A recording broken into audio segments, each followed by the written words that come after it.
Hey, testing. There we go. All right. Let's sure that's working. Hey guys, welcome to another weekend AMA. Let me close this. This looks a little bright on the video camera. So throw the light on. So I want to talk a little bit about, for those of you who new, I should say, every week we try to answer your questions for about an hour on what I call the weekend AMA Ask a Dev live stream. And the idea here is to provide some mentoring, provide some guidance, provide some things I wish I had when I was learning to code, and honestly just have some fun while we're doing it. So that's a little bit about what this is all about. And so tune in every week. It's on the weekend. People ask all the time, Dylan, what time do you do these? And the answer is whenever I want to on a Friday, Saturday, Sunday. So I don't have a set schedule. Part of YouTube for me is keeping it fun and fresh. So that's what this is about. I usually like to start with the topic as we get going here. Today, it's about just sort of being reminded about having a passion for software engineering, having a passion for coding. And I recently was in an interview, and the the senior dev said to me, he's I watched your video, the top 10 things you should do be a self-taught developer, and he had touched on some things I had talked about in other videos, but not that video, right? I have 900 videos, so you obviously can't know every video I watch, but he's like, a couple things. One, get yourself a mentor. Two, make sure you have the passion. Um, passion is probably number one for in his opinion, and honestly probably in mine as well. And then three, fail hard, fail fast. So these are all things I wanted to bring up because I don't know if I've put enough emphasis on passion and what that means. But I do mentoring, right? And not only through this platform, but on a weekly basis or bi-weekly basis, one of you guys sit down with me for an hour. I charge for this, all that sort of stuff. But when you guys sit down for me with an hour, and then I mentor, I give you advice, we review code, whatever it may be. And one thing I always tell people, because what should I build? Something you want to. And the reason I say that is find yourself a long-term side project that you want to build, that's something that you enjoy, that's your passion. That's the thing that's gonna make you a better developer, where you say, damn man, I want to build a feature for this thing I've been working on. I don't know how. Excellent. Go and figure it out. And so, of the passion is one of those things that is gonna carry you through. Um, you know, and people ask all the time, like, "Oh, how important is GitHub?" I'll tell you, in my recent interview, the guy found a Chrome extension. So, so I like to tinker. So if you guys ever go through my GitHub, you'll see about 30, 40 repos. Are just random things I built. Hey, I want to try a framework. I built a pre-existing project. Hey, I want to build a Chrome extension. In this case, let's just come up with a silly idea. So the Chrome extension I built, which apparently someone already did this. Whenever you get an error in your console, it injects the Glyphy cat. I call him the Rainbow Cat, into your debugger. But that was a project that my interviewer found and thought was sort of interesting, and was giving me a hard time for not calling him the Glyphy cat. But what that shows is a passion. I want to tinker with things. I want to play with things. I want to see what's out there. Um, you know. So I just wanted to bring that up because so many people go into a career because of money. And I'll be the first one to tell you that when I first started software engineering, back in college, the reason I chose computer science was, A, amount of jobs, B, salary, and C, growth. And those are three things I think you should always look at when you're deciding what career path to go down, so that you don't, how many people here are doing software engineering now because they did a liberal arts major and was like, oh, I'm 50 grand in debt and I can't get a job that pays more than $15 an hour. This is unfortunate. It is. And so those are three things, but you should find a passion that connects all those three, or figure out how to make money with your passion, which is even better. So for me, I fell in love with it once I started doing it, although I didn't choose that aspect of it. So figure out how to stay passionate about software engineering, and then you'll go and kill it. That's just the truth of the matter. Is if you can find a way to continually enjoy software, with side projects, with whatever, not only will you'll kill it in the sense that you'll stay learning, you'll stay growing.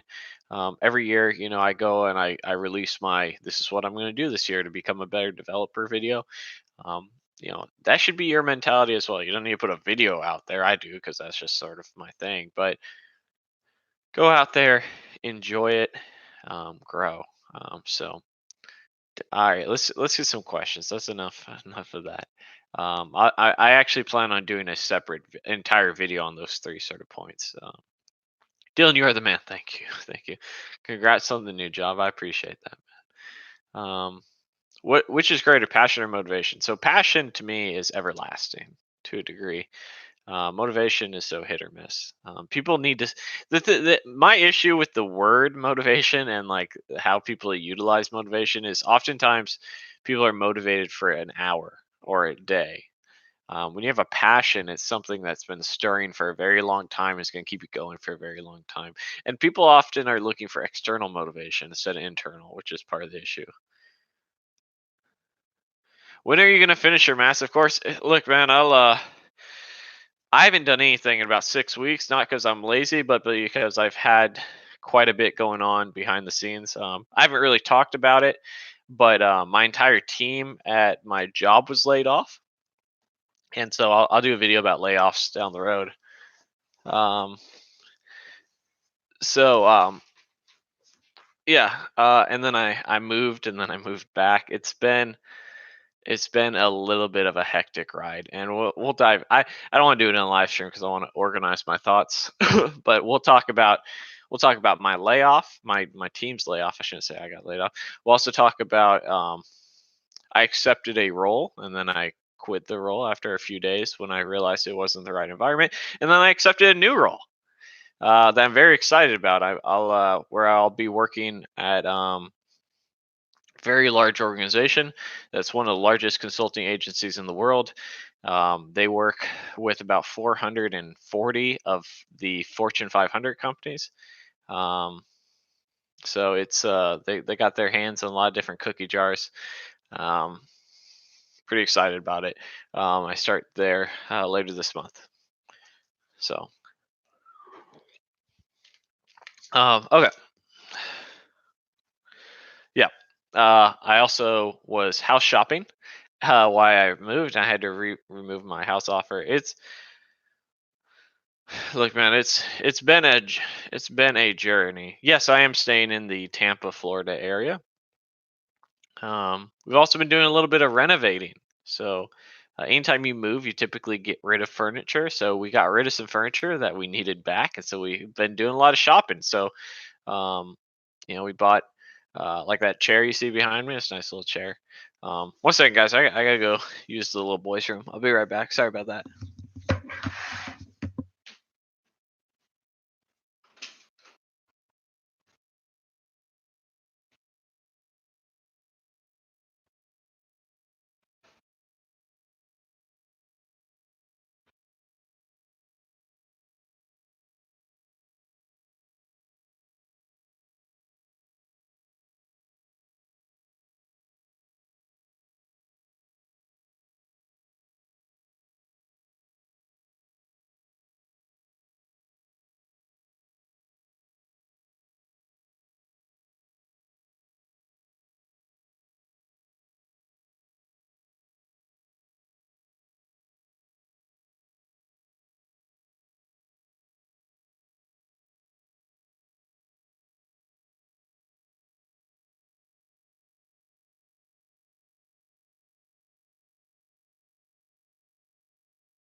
Sorry about that, guys. Did I sell the house? No. We just put a new ceiling fan in the loft. We we got some new furniture. Things are good, man. I'll tell you what though. One thing that's strange and about these last few weeks is even though I had a lot going on, so I don't really count the last month. The last month of my life was a complete waste of time, energy, and money. Um, by and large, the move cost me out of pocket about $6,000 to $7,000, which I'll apparently get no reimbursement for, because so for most people, usually when you get a sign-on bonus, there's like a time period attached to it. So the expectation is that you go and relocate, that then you are, you know, you might get $10,000, $15,000, whatever it is, depending on how far your relocation is, $5,000, and then the expectation is that over 2 years you'll earn it back, if that makes sense. Like they expect you to stay 2 years, so you have to pay it back. So anyhow, the last month or so has been a waste of time. So up until we got back about a week ago, and it's been a nice refresher. It's been a nice, it's a little stressful because you're interviewing, you're doing all that sort of stuff.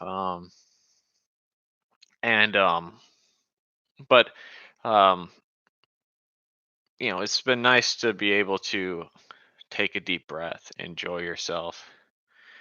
Um, so, it's not something I've done since I've been an adult ever. I've never gone more than a week without having a job since I was 16. Other than one point in time in college where April was paying the bills and I was like streaming for money. Even then, I felt like I was working, even though I was playing Hearthstone. Honest opinion about Udemy versus Free Code Camp versus Team Treehouse. I'm going to do 2 of the 3, but not all 3. So I'd highly recommend Free Code Camp. I think it's a great platform, and they have a lot of cool projects to get going. And then Udemy versus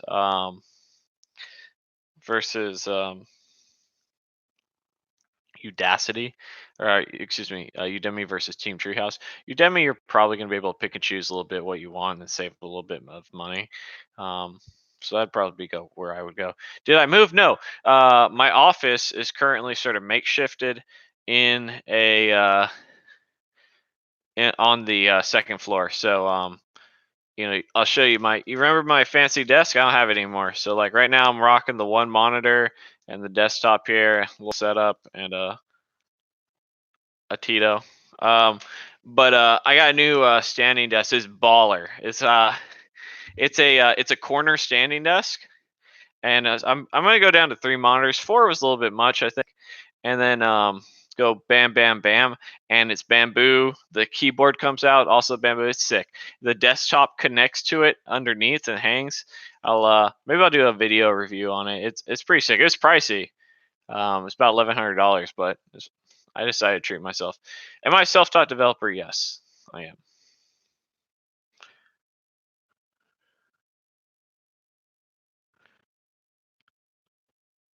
I work in the software engineering field. Yes. Yeah, the cost of living in California is crazy. Like I was even it's not even just California, it's a lot of West Coast places. So like my house, I spent 200 my house was $260,000. Brand new house, no one ever lived in it. Fairly nice furnished, granite countertops, tile flooring. It's 2,830 square feet heated.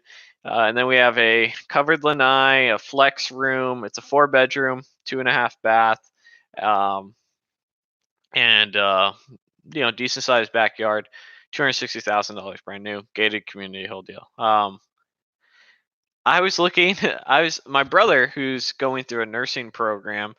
I could probably get approved for another like $250,000 if I wanted to go buy a home today, a second home. And I was thinking, well, maybe I'll go in on a place with my brother in Portland, Oregon. You can't get in Portland, Oregon. You get like a 2 bedroom, 1 bath if you're lucky for like $240,000. That's 900 square feet. That looks like the wind is about to blow it over. It's a scam. It's actually a scam. I feel bad for anyone who is looking to buy a house in that area. It's crazy. California's even worse too. California's out of this world. Do I have any degrees at all in the field of study? No, I have no college degrees.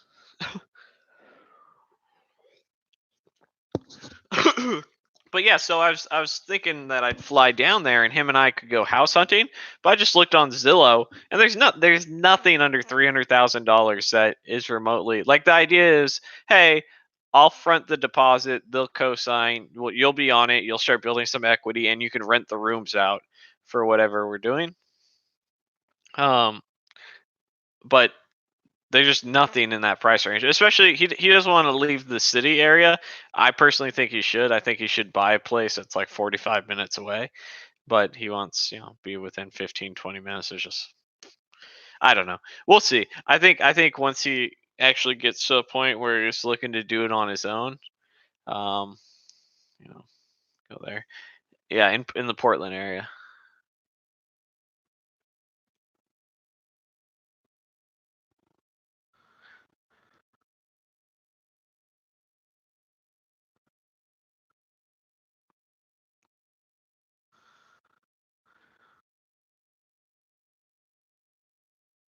Yeah. You giving up, Waldo Mac? You're not about that. The dev life ain't for you, man.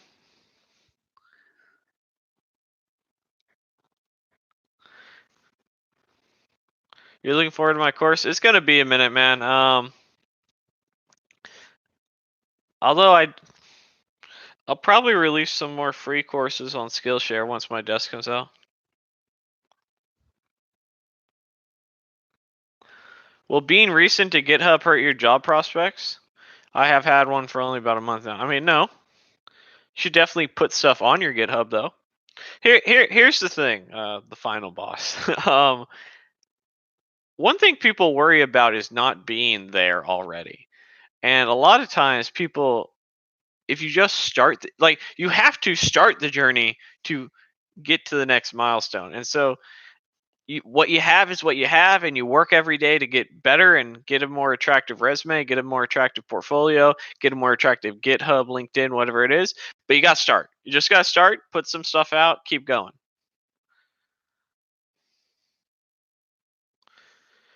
Got your first job last week, was an insane journey. Good for you, Sam. Would I use Switch Up or Course Report for bootcamp reviews? I've used Course Report before.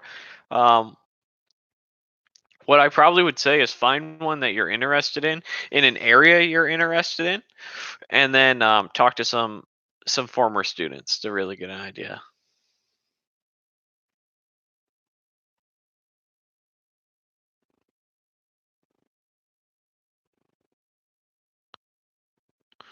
Will taking a break from GitHub hurt you? I haven't been on GitHub since I started my job 6 months ago. I mean, it'll hurt you in the sense that if so, this goes back to like my earlier statement about passion and about growing. And so, like 9 out of 10 developers, once they get that very first dev job, they never go back to coding outside of work. That's the unfortunate truth. They never go back to working out what made them successful. And so they slowly progress instead of making leaps and bounds. So,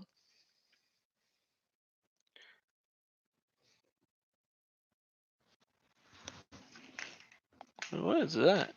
Oh, it's a trash truck. I was like, what is this clanking outside? um, but yeah, so go back to what made you successful. And, working on GitHub, yeah. I would also say push the code to GitHub. It's not that hard.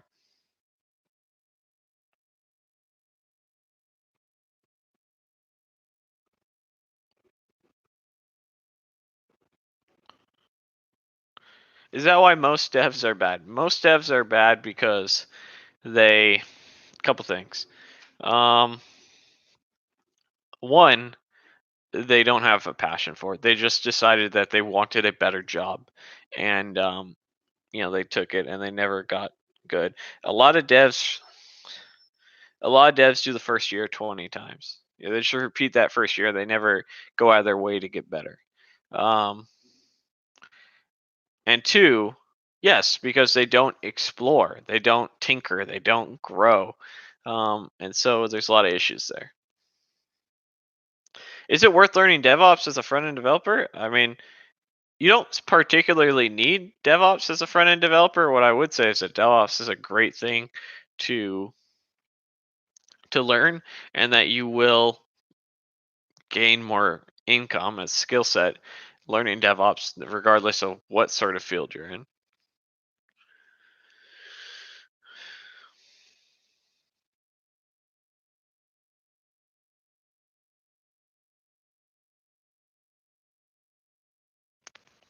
Tito.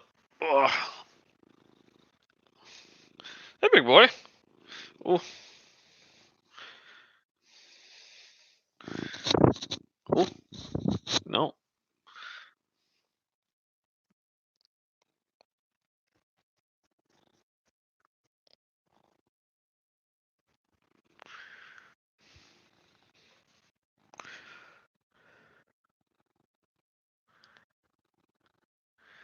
Why do boot camps use old technologies like Ruby? It depends on your location, but I would say by and large, I would recommend you not going to a Ruby boot camp.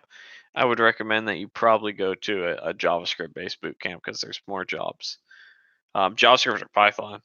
I don't know that there's any Python boot camps quite yet, unless you're doing a data science boot camp.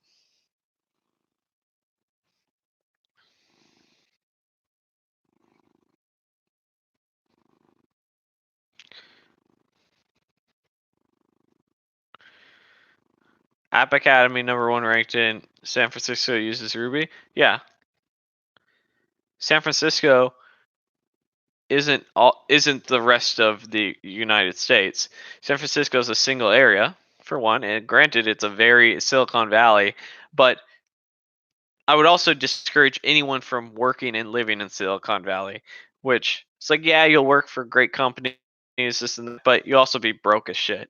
Um, the average the average house is like $1 million+ in San Francisco. It'll cost you. I think I saw it was $3,600 for the average 1 bedroom, 1 bath in San Francisco. Doesn't make any sense. Do I have preferences for working at small companies, large companies, or anything in between?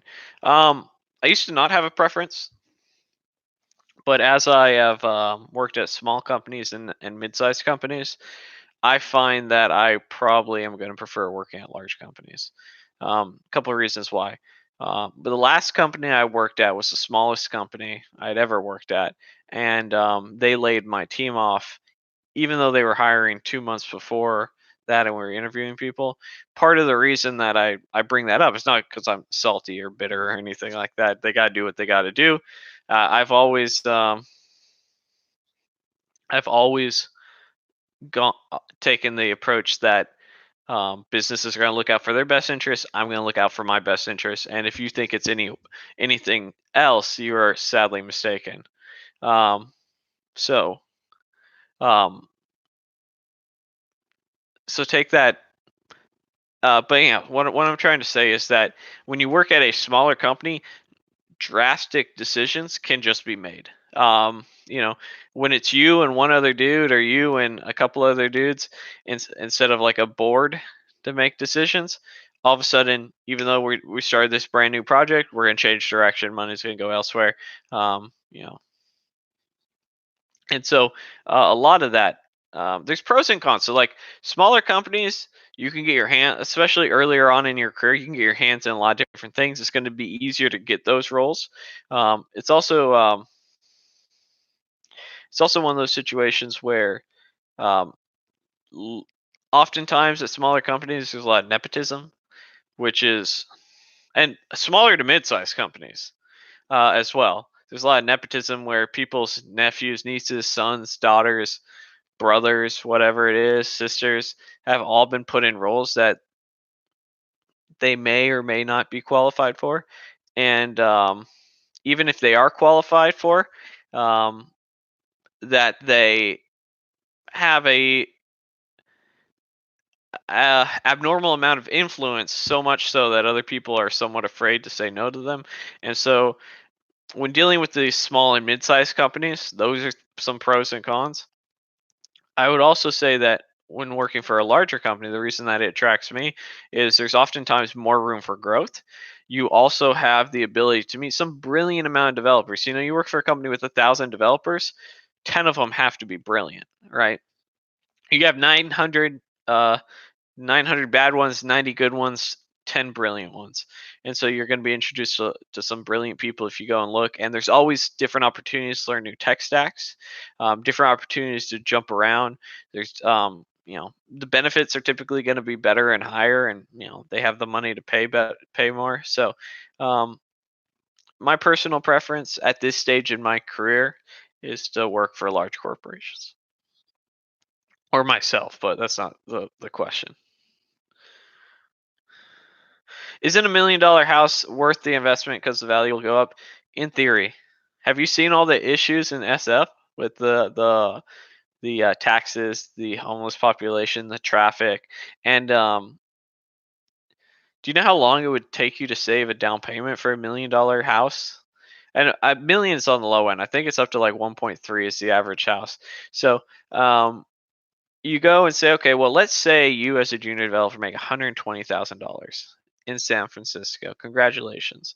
Sounds like a lot of money. It's really not that much in SF because all the taxes, California, federal tax is going to take a fourth of that right off the top, so you're down to 90. State tax is going to take like another 10%, so you're down to let's say 78, and then you got your bills and the food and all that sort of crap. So okay, well, how do I, say let's say you have 70K after your 120 salary. Um, your apartment, one bedroom, one bath is $3,600. That's well, we'll say you got a deal. We'll say it's $3,000 just for easy math. Um, and they say, okay, well, that's $36,000 a year off the top of your $70,000. So we're down to $34,000. All right. So $34,000, you now have utilities. We'll just say they add up to, cell phone bill, car insurance, electric, water, gas. We'll say $500 a month. So that's $6,000 right there a year. You're down to what, 24,000? And then you say, okay, 24,000. I got to eat. We'll say $500 a month. That's another 6,000. So we're down to $18,000 a year. Assuming you have no student loans, big assumption. Assuming you have no car payment, big assumption. And then, gas, transportation, um, enjoying yourself. So at most, you're saving $18,000 a year to buy $100,000 house. Now, $1 million house, 1.3, I think is the average home, something like that in San Francisco. So, okay. Buy a house at 1.3, which you are praying that it goes up. You're speculating. Um, you take a 5% hit on that, all of a sudden your house shifted $75,000 and you're down $75,000. Anyhow, so okay, let's say we can save $20,000 a year, which is a lot of money. You probably can't on $120,000 junior dev salary in San Francisco. And I say this, I've had jobs offered to me for $100,000 in San Francisco, for $120,000 in San Francisco. Not everyone gets those $250,000 salaries, and even that's not enough to really attract me there. I think for me to go SF, I would need about $300,000 to even consider it, and I'd live in my car for like 2 years. Um, but yeah, so you save $20,000 a year to buy a $1 million house. Let's say you're buying a low end bootleg house. Okay, cool. $200,000 going to take you 10 years to save up for that. And the market by then has gone up another 10%. But maybe you instead can get one of those 5% down plans. So you're saying, okay, cool, 5%. That's what is that? 50 grand. on $1 million house. Cool. In about 3 years, you'll save enough based off that.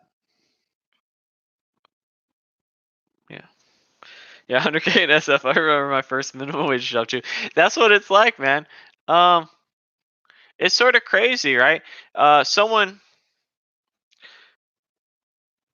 asked if I'd be interested in New York, and I said, yeah. 1 second, real quick. I told him I wanted 190,000 to go to New York City. My last job paid 110. I was like, all right, cool. 100. What's 110 in New York City? It's like 215. That's what. No, it's 220. Uh, oh, okay, I remember. It was 210, and then that doesn't take in the increased taxes, which is like another 10%. So I should be getting paid around 230 to have the same style of living, same money in my pocket, cost of living, as in New York City. And they told me the highest they'd go is 150. I'm good. Like, am I a Lakers fan? I was at one time. I don't really watch sports anymore. Not my thing, man.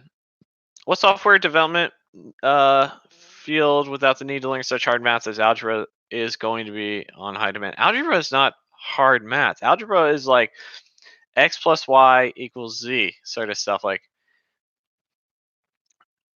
so even in web development, I would say you have to understand basic algebra. That's like people ask me how much math do I need to know for like web development? Algebra. That's it. Um, so like this is, I mean, when I think of algebra, maybe you guys can correct me if I'm wrong, but like algebra is something like this, all right? Let me bring this up a little bit. I'm just making a problem up, and your boy's been out of college for like 5 years or 4 years, but algebra is something like 2x plus y equals 8, solve for x, and then you like, I don't know, you divide by 2, and then you get y over 2 equals 4, and then multiply by 2, and then you get y equals 8. I don't know. That's algebra. You solve for some variables. Yeah, x plus 5 equals 10. Minus 5 minus 5, x equals 5. You should be able to do that. You're going to need some basic math skills. I mean, the only thing below algebra in my mind is addition, subtraction, multiplication, and division.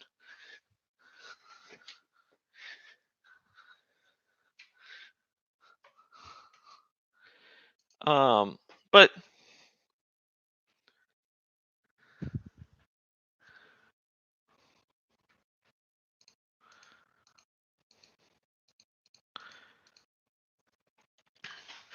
yeah, man. I mean, that's just stuff you're gonna have to know, and not because you're gonna do algebra all that much, but because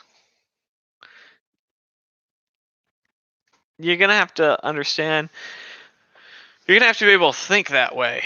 That's just a simple problem solve. Like you just need to be able to be a problem solver as a developer, and that doesn't even mean mathematically speaking. But if you can solve mathematical problems, you're not gonna be able to solve abstract problems, most likely.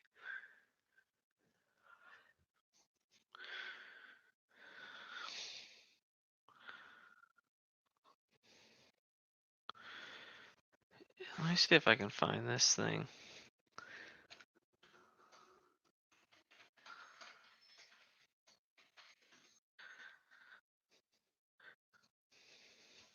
Yeah, like a while back. Funny thing about the San Francisco, this happened in.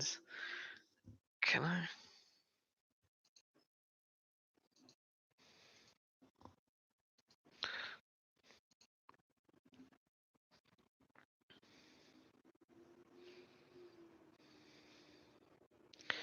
Trying to find the.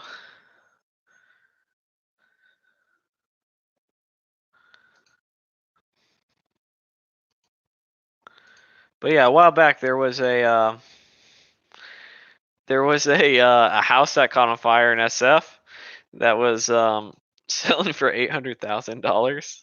It literally was on fire.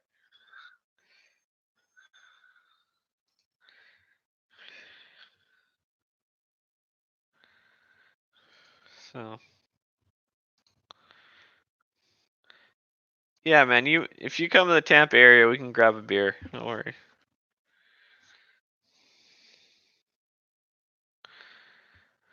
I enjoy working with Vue, but most of the jobs in my market use React. Should I learn React or continue to look for a job using Vue, even though there are far fewer jobs? I mean, it's up to you, man. You want to work in React? You want to work in Vue? It doesn't. I mean, to me, I don't really care about the JavaScript framework that I work in because there's going to be a new one and everything else. So, I would say just go get the job in React. That would be my stance, and go from there. Your videos are inspiration. Thanks for everything. Finish that course. I appreciate that, Jabari McIntosh or MC Intosh. I'm working on it, man. Life's been hectic for a month, but I promise you I'll be putting out some content pretty soon. My desk arrives on Tuesday, and then I'll be filming every single day for about 12 days. Uh, and so I'm gonna knock out quite a bit of the course, as well as the book, as well as YouTube videos, as well as Skillshare courses, and I got quite a bit going on.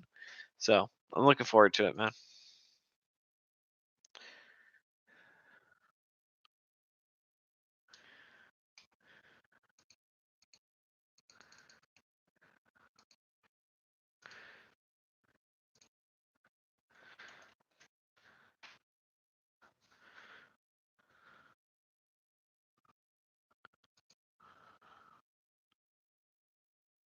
Is Tampa affordable? Yeah, Tampa's affordable, I would say. Am I gonna finish the course this year? I believe so. Um, Good public transit.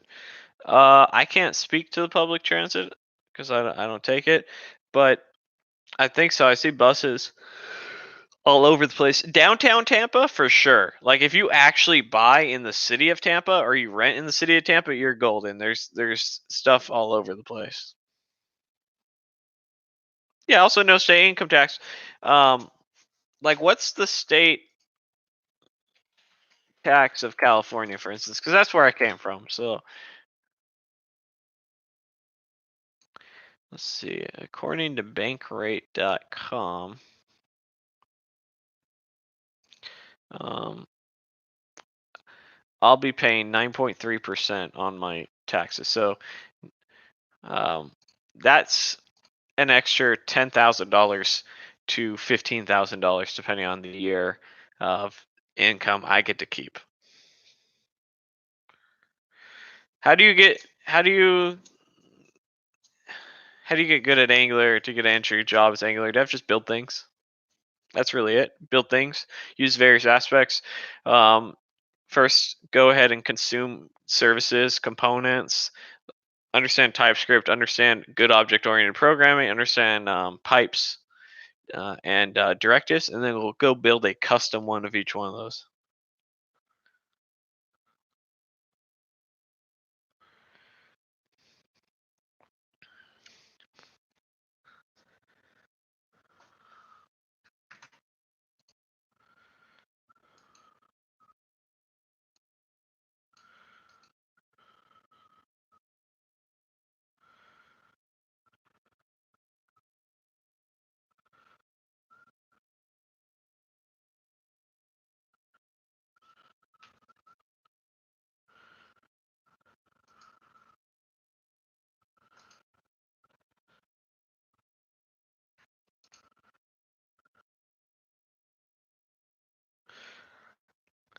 I mean, the Tampa job market is really good, in my opinion. Now, with no experience, I can tell you exactly that, but I got my first dev job in the Tampa area, and also I saw a thing the other day that the Tampa market, in terms of salaries, went up 11% last year on average for devs and IT, I should say. And so there's a lot of IT demand. Is it possible to get a junior JS based job for a 45 plus self taught man? Yes, it's possible for anyone. I don't think your age matters. You just have to make sure that you're good. Yeah, that's it, man. Just get good.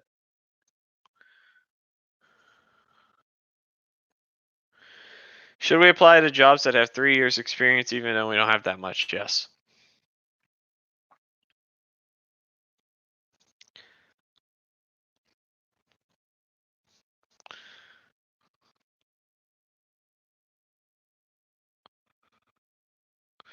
My portfolio is good, but no work experience. How long should I be?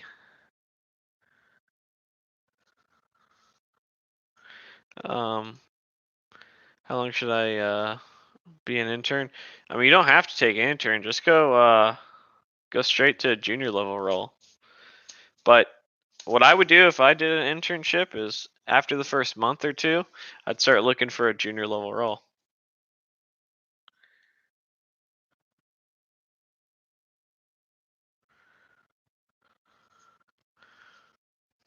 Yeah, man. I mean, like my brother wants to live in a certain area, and that's fine.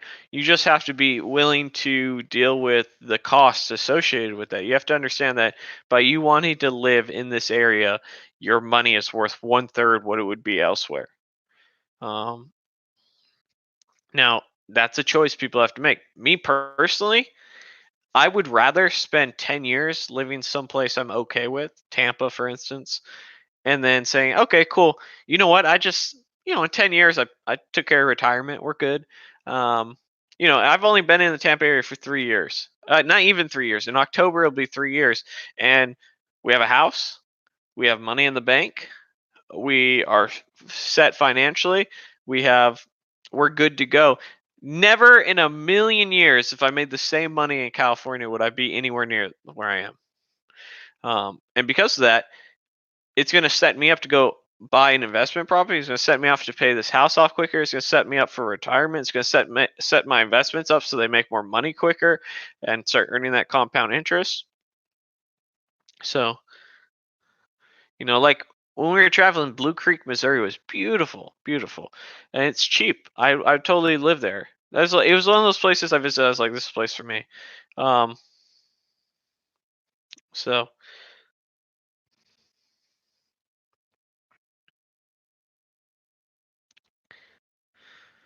were you serious when you said that people have more experience and you have completely melted down during technical interviews? Absolutely. You say Tampa has good dev jobs? It has in my experience. Yeah. Tampa has like a 250,000 population. It's not a small area. Would I buy an investment property in California? No.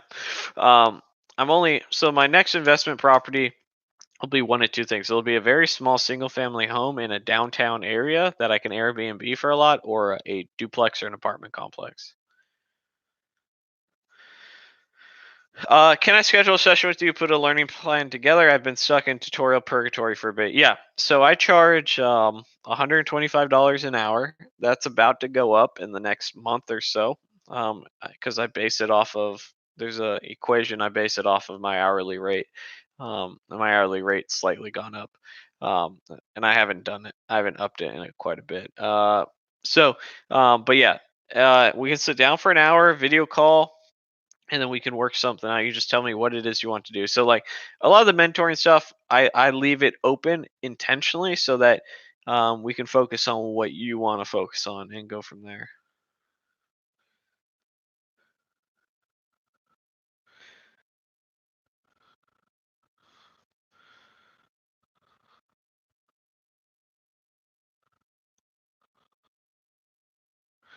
With all the boot camps and self-study methods, do you think web development can become oversaturated? I've said this time and time again, is that there's not a shortage of developers, there is a shortage of good developers. So as long as you go and become a good developer, you'll be fine. How do I reach you? Um, you can shoot me an email. I'll type it in chat. It's Dylan's email 310 at gmail.com, and we can go from there.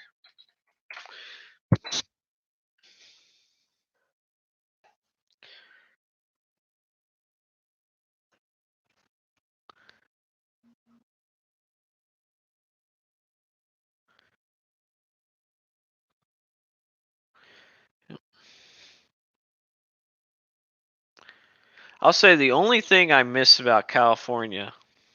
Yeah, Jabari, go ahead and shoot me an email. The only thing I miss about California is the food. Food was definitely top notch.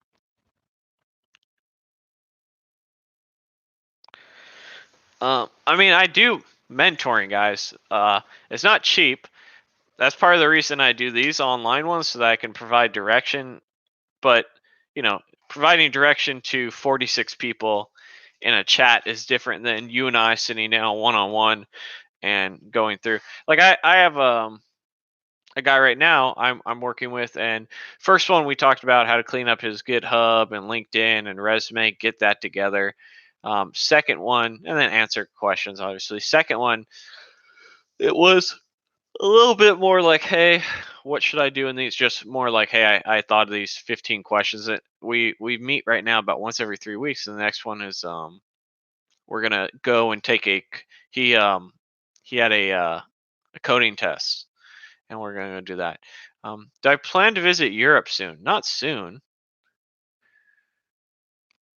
Still hitting the gym regularly? Unfortunately, not. That was one of the items we got away when we gave away or sold rather when we moved and moved back. So I need to figure that out. Um, I will be though. I think I'm gonna start with like stretching every morning. I'm really having some flexibility issues, and that's gonna be something I'm gonna solve. I'm eating healthier though. Um, but I definitely, your boy definitely put on some weight. For the first time in my life, I had to buy extra large underwear. That's how I knew. That's how I knew I had to get in shape. Um, where should you be in your learning path before scheduling mentoring session? I think it doesn't really matter, to be honest with you. You know, every instance of a path can provide direction. Like it, no matter where you're at, we can definitely help you. I think I can definitely give you some help. Do you think personal mentoring is really necessary? I mean, with all the quality content out there, I think necessary is a strange word. I think it can be helpful.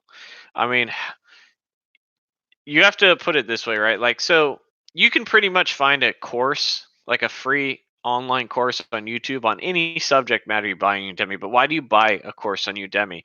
You buy it because it's going to be very specific, very niche, and it's going to go into additional detail. And that's sort of how I feel about mentoring. Is it's one of those items where you get a chance to have someone answer your questions, and if you have additional follow-up questions, you get that opportunity too, and you get something that's direct and unique to your situation.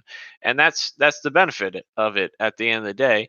Is you can, and it's not just mentoring, it's tutoring, it's studying, it's it depends, it could be anything you want, but at the end of the day you get your answers in a direct fashion, um, and you get as much detail as I can provide. But that's the idea. Can you be successful without it? Sure.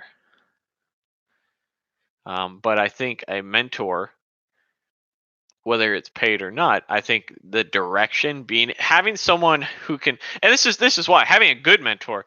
I've had people who I've mentored who have been given mentors through like their work or through other programs at school, and they have literally told, this is what my mentor told me, and then I looked into it, and it turns out this tool was deprecated 7 years ago. No one uses this anymore.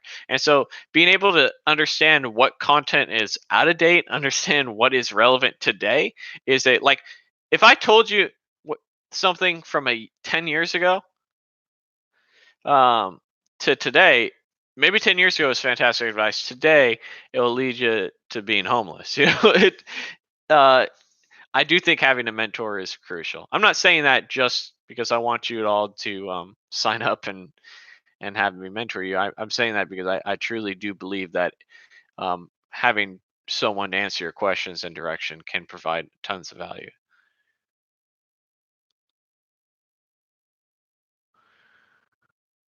You like my whiteboard? I'm glad.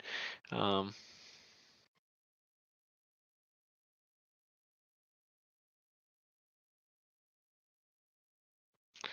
I'm 6 months into my first dev job. They're pretty unstructured, have no marketing department, and coworkers have talked behind each other's back. Is this normal?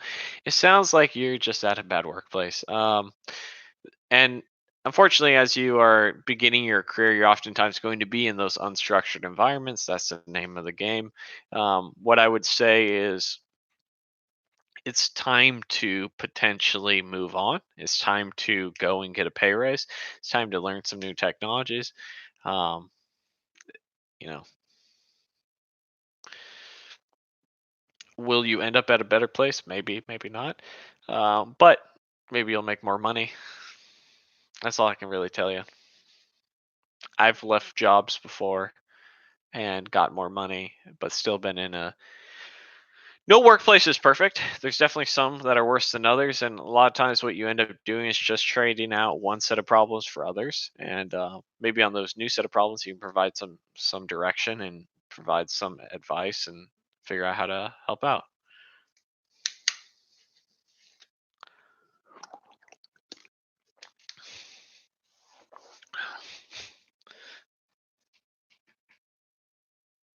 Really, at the end of the day, if you feel like a workplace is toxic, it is.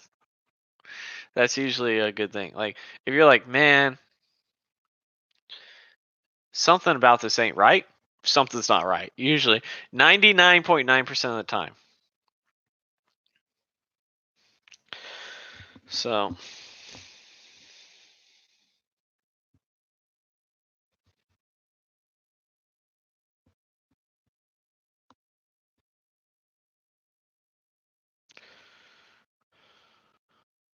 yeah, Waldo Mack brings up a great point that there's tons of niches in the IT world, and like he has spent the last 2 years diving around in the dev part, and now is really enjoying the UI UX aspect, which is a good point. Don't force these things upon yourself. Find where you enjoy. I typically enjoy JavaScript, so that leads me to the front end, and I like building things and seeing them. Um, that's where I enjoy it, and that's where I've been able to thrive because I am happy to learn new technologies in that space because I enjoy it. And if you're forcing yourself down one niche, maybe you should try the other ones and see if you like them a little bit better. With that being said, guys, we're almost at an hour here. Um, I am getting a little sleepy. I'm detoxing off caffeine right now, and so one thing I said is once I landed a new job, I'd give up caffeine again. And the first couple days are always a little bit rough.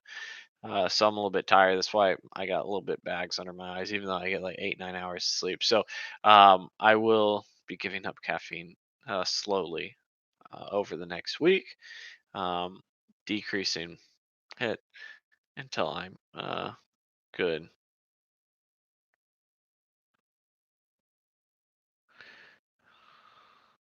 Um, Yeah. With that being said, guys, thank you so much. Thank you to Jabari for donating the $5 to support the channel. I appreciate that very much. If you're interested in any of my courses, there are links in the description below where you can get them for just $10, as well as the books I recommend that will help you level up your coding game. And if you're interested in any of my mentoring sessions where we can talk about your issues, give some advice, um, Dylan's email 310@gmail.com.